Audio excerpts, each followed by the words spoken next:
Yes, it's John G. Sutton, and today we're talking Tales from the Jails. And I will be speaking about the riots, what led up to the riots, and my personal part in helping the defence with regards to the riots. Okay. Well, the riots took place on the 1st of April of the year 1990. But go back some years, go back to the year 1979, 1980, and I was active in trying to promote a independent trade union to represent the non-supervisory grades of the prison service, of which I was one. And basically, I was saying then that you cannot hold adult men and human beings in conditions such as were pertaining at Strangeways and treat them like dogs, because if you do, you are eventually going to get bitten. You see, at the time and leading up to the riots, prior to the riots, inmates were being held, 3 adult males to a cell. Now, the cells were designed in 1860s, and the jail was commissioned in 1868. And basically, these cells were designed for one man in the Victorian era. And here we are, 110 years later, and 3 men in one cell. And it basically consisted of 2 bunk beds and a standard single bed. And because of the massive overcrowding, and at one time, I know this for a fact, there were over 2,000 inmates in Strangeways jail, and this jail was designed for something like 700, 800. So you don't have to do the mathematics too much to realise that it was vastly overcrowded. And at one time, they had to have inmates sleeping on the floors, on mattresses on the floor, because they had no beds. And nobody had the common sense to say, the jail is full, just stop this, find somewhere else. They didn't do it. Just stuck them in there and banged them up, and that was it. And the staff were behaving. The way that they got inmates into the cells was by brute force, or the threat of brute force. And eventually it was going to go. I mean, you didn't have to be Einstein or Doris Stokes to realise, that this thing was all going to blow up, and that nobody was going to put up with this long term. And I tried to do something about it by starting a trade union for the non-supervisory grade staff. And at first people were listening to me up and down. I went round the country. I went to Liverpool one day, and the day I was going to speak at Liverpool at night, we'd hired a hall in Liverpool for the occasion, for me to speak to the prison staff. I hired a hall, not inside the prison, but outside the prison, a private hall, and advertised it with the staff. The Prison Officers Association, with the Governor and the Chief Officer at HMP Liverpool, called a meeting of the staff and warned them that anybody attending the meeting that was to be addressed by me would be expelled from the Prison Officers Association. I mean, how dangerous was I? I was just saying, you cannot treat people like this. And listen, I'd done some shifts at Walton Jail. It was a filthy, dirty place. They used to throw the food on the floor, and it was absolutely insanitary. Anyway, I turned up at Liverpool this night to do a speech on the problems in the prison service and how we needed a non-supervisory grade union to stand up to the management and say we're not doing it. We are not going to lock human beings in these disgraceful conditions. Except they all bottled out. I was on BBC Radio Liverpool, and I said, "Listen, where are these people? These are supposed to be the jailers. These are tough guys, yeah, not shrinking violets. You know, come on, lads, stand up. Come and see me. I'll tell you what the problem is, and together we can put it right." But they didn't come. I went to speak at Durham Prison. Durham, yeah, up, up north. I got there and I'd hired a hall, same as usual. Small venue, seat about 200 people.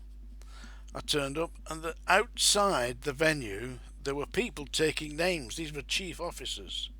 Chief officers from HM Prison Durham were standing outside the doors leading into the hallway where I was speaking, and they were taking the names of all the staff that arrived, and they too had been threatened that in the event that they arrived to hear me speak, they would be expelled from the Prison Officers Association.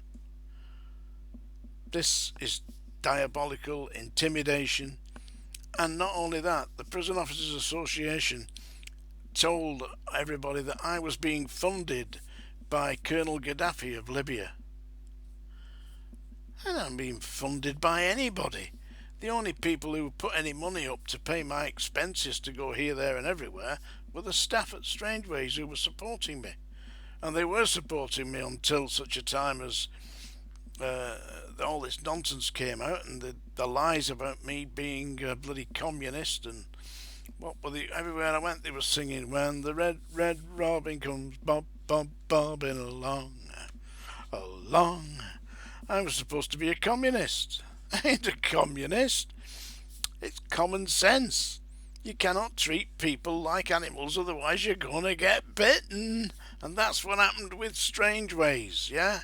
The diabolical disgrace that was Strangeways was destroyed by inmates who, in my opinion, quite correctly addressed a problem that was not going to be answered otherwise. Anyway, when this happened, yeah, eventually after, I think it was about 23 days, the riot went on. They smashed it to bits, ripped the roof off, destroyed the actual fabric of the prison, and completely spooked the staff out, chased them out the jail. Yeah, absolutely. But let me tell you something about this. Immediately before the riot, the government was going to put a clamp on overtime. So I think the prison staff decided, well, if they're going to stop all the overtime, there's going to be trouble. So when there's trouble, leave them to it. So, in my opinion, the staff were kind of partly behind the idea that the inmates smash it up a bit. I just don't think they expected it to be quite as successful as it was.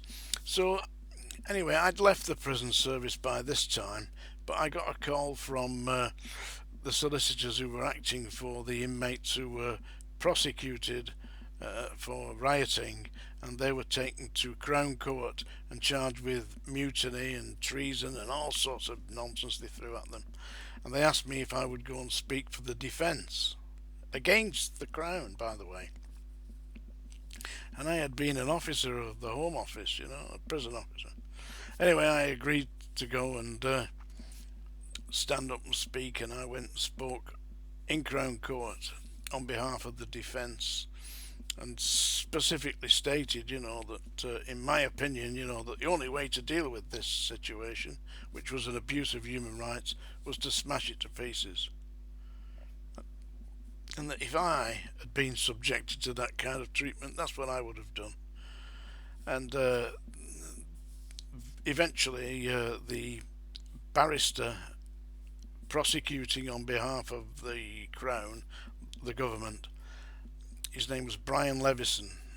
You may know him from the Levison report on the hacking of telephones by news group newspapers, the Sun, the News of the World and all that. And Brian Levison said to me, "Mr. Sutton," said, "we've heard what you've got to say about the prison service." He said, "I want you now to name the officers who were responsible for this kind of treatment.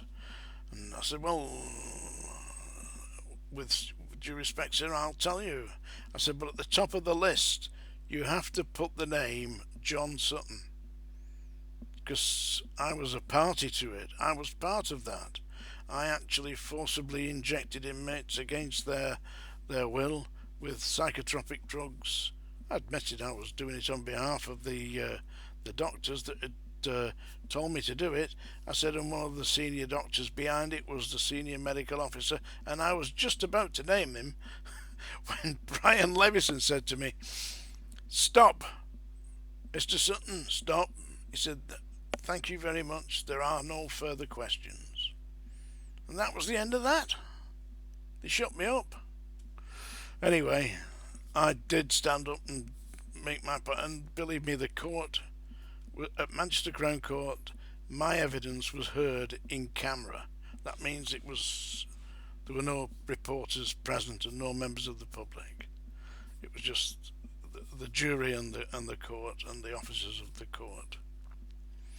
So that's what happened. And subsequently, I did numerous television appearances talking about the disgusting disgrace that was Strangeways, and the reason it was smashed was because it was an insult to the integrity of the government, and it was an absolute diabolical disgrace to humanity. And numerous TV shows and members of the Prison Officers Association were invited to go and speak against me, and they wouldn't go. They couldn't get any members of the Prison Officers Association to stand up and speak against me. Couldn't get. They wouldn't do it. I mean, the producers of the TV shows, numerous TV shows, we're talking things like World in Action, This Week, Panorama, they wouldn't do it. So, ladies and gentlemen, that's today's Tales from the Jails, and leading up to the riot, the prison was an absolute disgrace. I can't tell you what the prison is like today. It's a long time since I was there. It's 40 years or more since I was in the prisons. I'm no longer in the prisons. I escaped. And I'd like to say thank heavens. Thank heavens for that. Yeah. Tales from the Jails.